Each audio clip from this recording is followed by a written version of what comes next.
नाही चालेल चालेल. आज मंत्रिमंडळाची बैठक मुख्यमंत्र्यांच्या अध्यक्षतेखाली झाली आणि त्यामध्ये ह्या ओबीसी आरक्षणाचा विषय आणि त्या संदर्भातील ज्या गोष्टी घडत आहेत त्या संदर्भामध्ये अनेक सन्माननीय मंत्री महोदयांनी काही मागण्या केल्या, आपली मतं मांडली आणि सगळ्यांनी एकच मागणी केली की जोपर्यंत ओबीसी ज्या निवडणुका घ्यायच्या त्या ओबीसी बरोबरच घ्यायला हव्यात आणि त्यासाठी जो डाटा गोळा करायचा तो गोळा करेपर्यंत त्या सगळ्या निवडणुका ज्या आहे त्या पुढे ढकलण्यात याव्या. त्याप्रमाणे मग आदरणीय मुख्यमंत्र्यांच्या अध्यक्षतेखाली मंत्रिमंडळाने असा ठराव पास केला की इलेक्शन कमिशनला कळवण्यात यावं की डाटा गोळा झाल्यानंतरच ह्या सगळ्या इलेक्शन्स आम्ही घेऊ, तोपर्यंत या इलेक्शन घेण्यात येऊ नये. अशा प्रकारची जे आहे एक ठराव तो आता तयार होऊन तुमच्याकडे ताबडतोब इलेक्शन कमिशनकडे जाईल. थोडक्यात म्हणजे ओबीसी शिवाय इलेक्शन होऊ नये अशा प्रकारचा हा मंत्रिमंडळाचा ठराव आहे. त्यानंतर आणखीन 2 गोष्टी झाल्या त्याच्यामध्ये. याच्यासाठी या कामासाठी एक आज ऑफिसर जे सेक्रेटरी जो आहे हा फक्त त्या कामासाठी आपण नेमला पाहिजे आणि त्यांनी आयोगाबरोबर संपर्क साधून हे काम रात्रंदिवस पूर्ण करायला हवं. मग त्यासाठी भांगे नावाचे एक अधिकारी आहे सेक्रेटरी, त्यांची त्या कामासाठी नियुक्ती करावी अशा अर्थीची सुद्धा चर्चा झाली, ज्याला मुख्यमंत्र्यांनी संमती दिलेली आहे. तिसरी गोष्ट होती की त्यांना फंड्स देण्याच्या संदर्भामध्ये तर आता त्यांना कामापुरते जे पैसे लागत आहेत ते पैसे जे आहेत मंजूर करून पाठवलेले आहेत, परंतु त्यांना जी मोठी रक्कम पाहिजे आहे मग ती 350 कोटी आहे का 400 कोटी आहे, ती सगळी रक्कम जी आहे येत्या पुरवणी मागणीमध्ये जो आता आपला जो अधिवेशन आता आपलं सुरू होईल त्या पुरवणी मागणीमध्ये हे सगळ्या पैसे जे आहेत टाकण्यात येतील आणि त्याची मंजुरी जी आहे विधिमंडळाकडून विधानसभेमध्ये घेण्यात येईल आणि त्याप्रमाणे मग त्या आयोगाने केलेल्या मागण्यांची सगळी पूर्तता करण्यात येईल.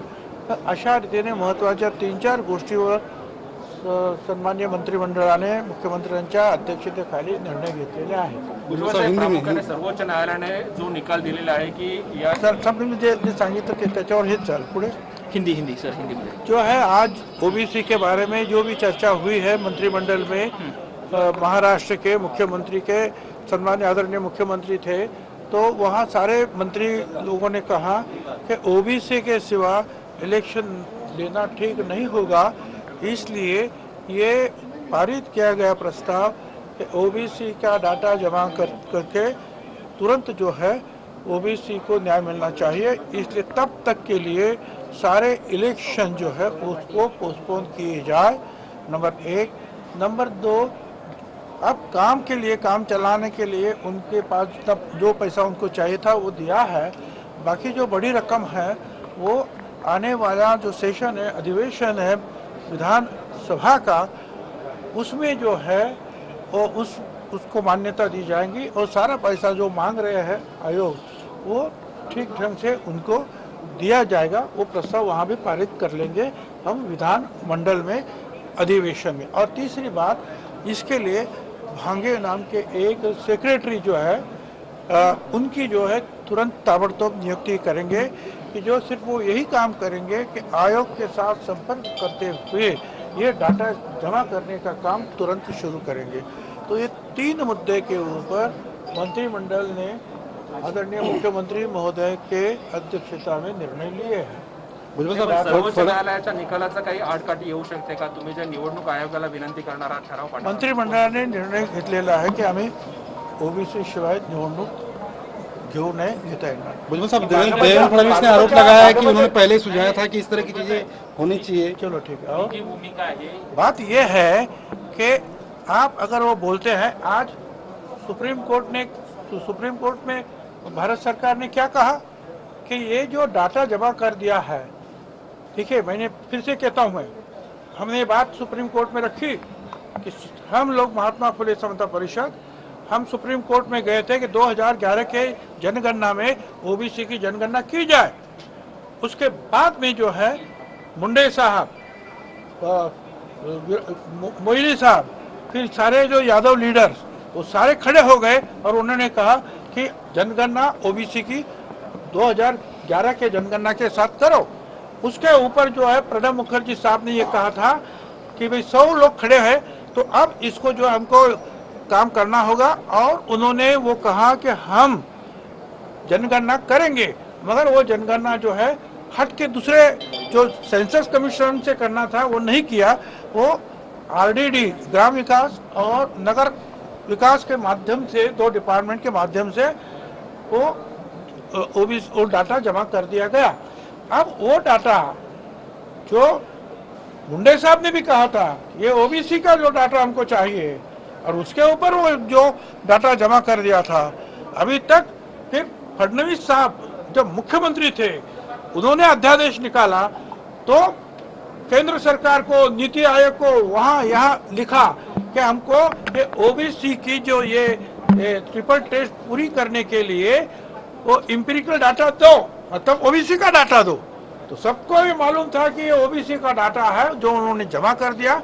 आज उन्होंने बिल्कुल जो है भारत सरकार ने पलटी मार दी कि ओबीसी का डाटा हमने जमा किया ही नहीं है, वो डाटा ओबीसी का नहीं है, वो डाटा सिर्फ सोशो इकोनॉमिक है। तो उसमें जो हमारे वकील ने कहा कि आगे आप पढ़ो, सोशियो इकोनॉमिक कास्ट सेंसस है। तो मगर फिर भी जो मानने के लिए तैयार नहीं। उन्होंने ये भी कहा कि उसमें काफ़ी गलतियां हैं। फिर जो वहाँ के जो विल्सन जो डीएमके के वो भी वकील खड़े थे, उन्होंने कहा कि भाई स्टैंडिंग कमेटी पार्लियामेंट के सामने एक गवर्नमेंट ने कहा कि 98.87% डाटा करेक्ट है। अब एक जगह तुम ये कहते हो पार्लियामेंट कमेटी के सामने कि 98.87% डाटा करेक्ट है, और आप बोलते हैं यहाँ जो है डाटा बिल्कुल फिजूल है, सब गलत है। तो हमने कहा वो डाटा हमको दे दो, हम दुरुस्त करेंगे, या हमको जो ओबीसी है वो देखेंगे। हमारा सब राज्यों को अपना अपना डाटा दे दो, अपनी अपनी दुरुस्तियाँ जो अगर है उसमें कुछ गलतियाँ तो दुरुस्त करेंगे, उसको यूज करेंगे।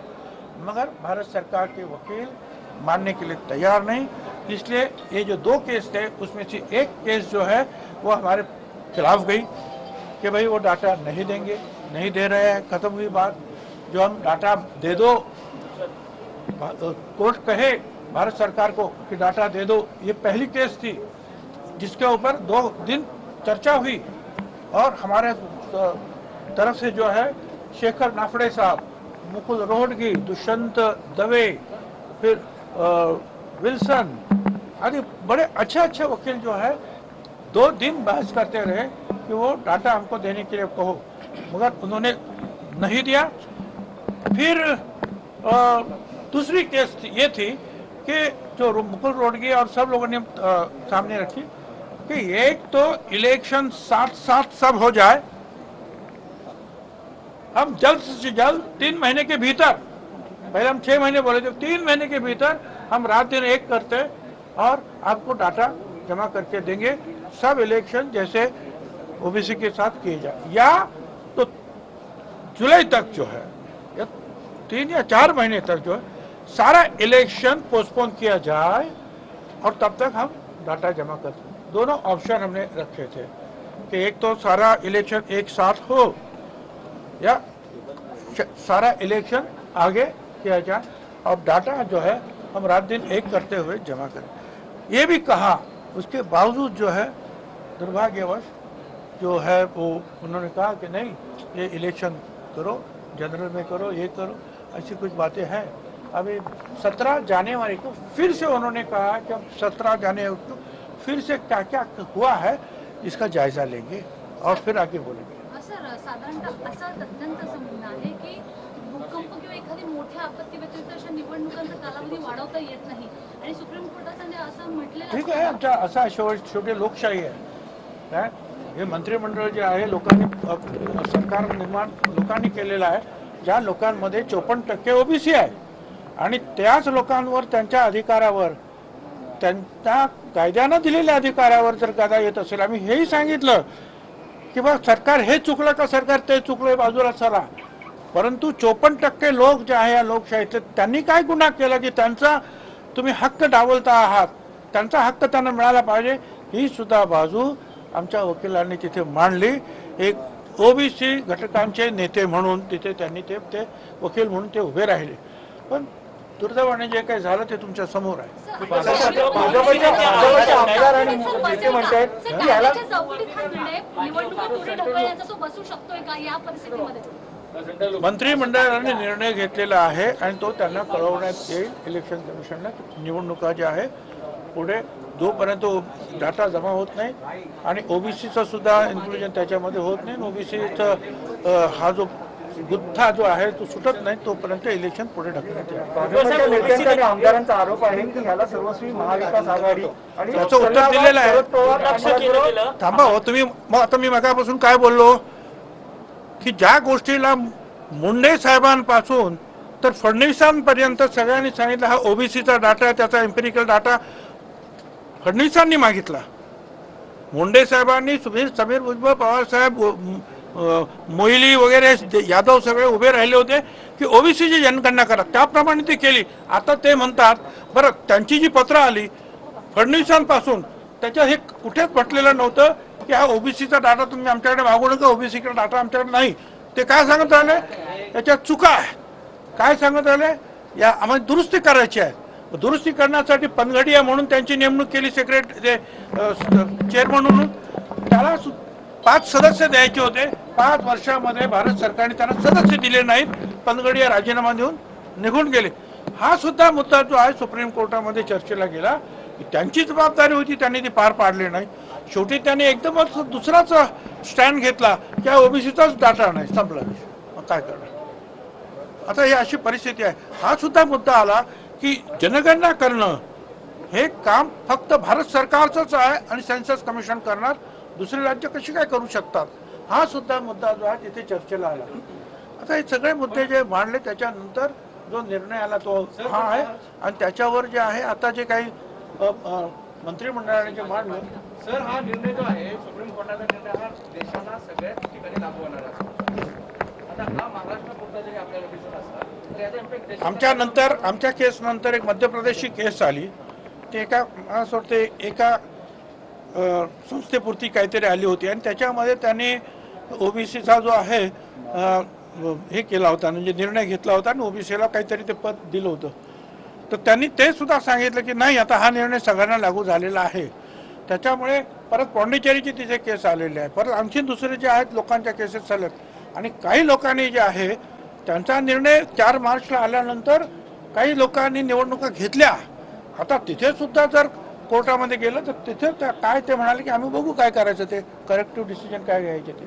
त्याच्यामुळे आता अख्ख्या देशामध्ये आता कर्नाटकची केस परत आहे तिथे सगळ्या याच्यात आणि हा सगळा निर्णय जो आहे हा सगळ्यांना लागू होतो आहे।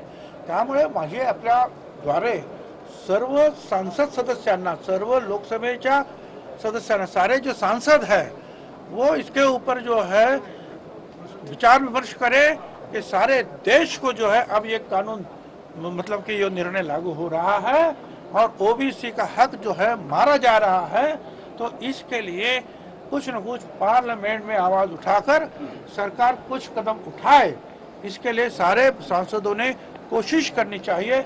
ऐसी में जो है सारे सांसदों को विनती करता हूँ।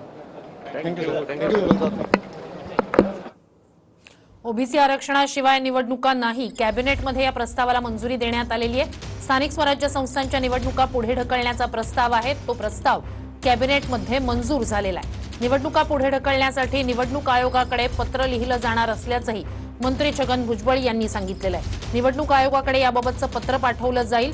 निवडणुका पुढे ढकलण्याबाबतचा जो प्रस्ताव मंजूर करण्यात आलेला आहे त्याबाबतचं पत्र पाठवलं जाईल।